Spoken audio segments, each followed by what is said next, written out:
ओम नमः शिवाय। आज हम पढ़ रहे हैं कार्तिक की कहानी। एक बुढ़िया माई थी, वह कार्तिक नहाने को जाने लगी। तब उसने बेटे ने अपनी पत्नी से कहा कि माँ के लिए 30 लड्डू बना दो और कुछ खाने का सामान भी बांध दो ताकि पूजा पाठ करके माँ कुछ खा पी सके। तब बहू ने जल भूनकर 30 लड्डू बांध दिए और बुढ़िया कार्तिक नहाने के लिए चली गई। नदी किनारे कुटिया बनाकर रहने लगी। बुढ़िया रोज सुबह उठकर पूजा पाठ करके जब लड्डू खाने बैठती, तब हनुमान जी बंदर बनकर उनके सामने प्रकट होते। तब बुढ़िया खुश होकर बंदर को लड्डू खिला देती। इस प्रकार वह रोज आकर बुढ़िया के लड्डू खा जाते। कार्तिक महीना समाप्त होने पर हनुमान जी प्रकट हुए और बुढ़िया की कुटिया महल में बदल गई। उस महल में धन दौलत व अन्न धन के भंडारे भर दिए। बुढ़िया निरोगी हो गई। वह बहुत धूमधाम से अपने बेटे के पास धन दौलत लेकर गई।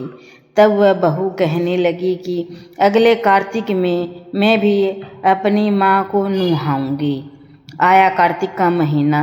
उसने खूब सारा घी मेवा डालकर लड्डू बनाए, अपनी माँ को 30 लड्डू बांध दिए और कार्तिक नहाने गई। रोज सुबह सुबह उठकर लड्डू खाने बैठ जाती। तब हनुमान जी बंदर बनकर उनके सामने आते तो वह पत्थर मारकर कहती कि मेरा ही पेट नहीं भरा, तुम्हें कहाँ से देऊँ।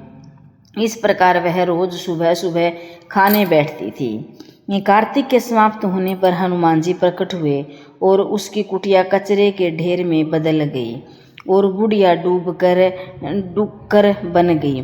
उसकी बेटी अपने पति से कहने लगी कि कार्तिक का महीना समाप्त हो गया है, मेरी माँ को बैंड बाजे के साथ धूमधाम से लेकर आओ।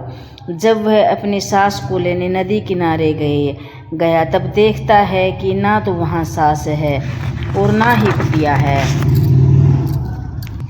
कुटिया की जगह कचरे का ढेर है। उस ढेर पर बुढ़िया डूकर बनकर घूम रही है। तब हनुमान जी प्रकट हुए और बोला कि बेटा, तुम्हारी माँ ने सत से कार्तिक नहाया था, पूजा पाठ किया था, इसलिए तुम्हारी माँ पर कार्तिक देवता बरसे और यह बुढ़िया पापिन मन से यहाँ रहती थी। उसने कार्तिक महीने में बेटी के घर का अन्न खाया, इसलिए कार्तिक देवता इस पर रुष्ट हो गए। यह डूकर बन गई। कार्तिक देवता जैसे माँ पर बरसे वैसे सब पर बरसे, जैसे सास पर बरसे ऐसे किसी पे ना बरसे। जाटक बाटक की कहानी। एक जाटक था और एक बाटक था। जाटक अपने ससुराल चला और बाटक अपनी बहन के चला। रास्ते में कुएं पर दोनों बैठ गए। जाटक बोला, आ भाई, हम यहाँ पर बसेरा करें। तब बाटक बोला कि मैं तो अपनी बहन को लेने जा रहा हूँ। कुछ देर रुकने के बाद जाटक भी अपनी ससुराल गया। जाटक की ससुराल में सब कोई बहुत लाड चाव करने लगे और बाटक अपनी बहन के गया तो उसके बहन के घर में आग लग गई। वह दोनों फिर कुएं के पास मिले। तब जाटक ने पूछा कि बहन की कैसी खबर है। तो बाटक बोला कि भाई, मेरे जाते ही बहन के घर में आग लग गई और मुझे अभी तक रोटी पानी नहीं मिला। तब जाटक बोला कि मैंने तो पहले ही बोला था कि नगर बसेरा कर लें, परंतु तू नहीं माना। बाटक बोला, भाई, तेरे नगर में इतने गुण हैं तो अब कर ले। और दोनों ने हाथ में घंटी और चावल के दाने लेकर नगर बसेरा कर लिया। फिर बाटक अपनी बहन के गया तो उसका खूब आदर सत्कार हुआ और बाटक भी अपनी औरत को लेने गया। रास्ते में वहीं कुआं पड़ा। तब बाटक बोला, आ भाई, नगर बसेरा कर लो।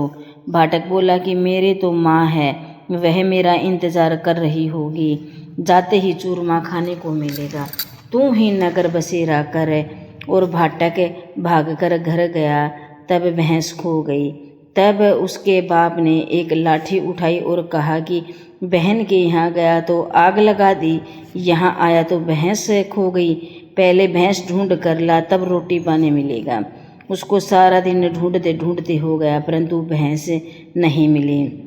तब बाजार में दोनों मिले। तब जाटक ने पूछा कि भाई क्या खबर है। भाटक बोला कि आते ही मेरे बाप की भैंस खो गई, मैं उसे ढूंढ रहा हूँ। फिर दोनों ने नगर बसेरा किया। आने लगा तो भैंस मिल गई।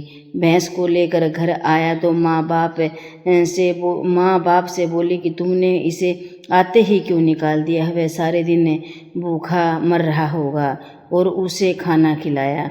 सारी नगरी में ढिंढोरा पिटवाया कि अब कोई कार्तिक में पीहर या ससुराल में जाए तो नगर बसेरा जरूर करें।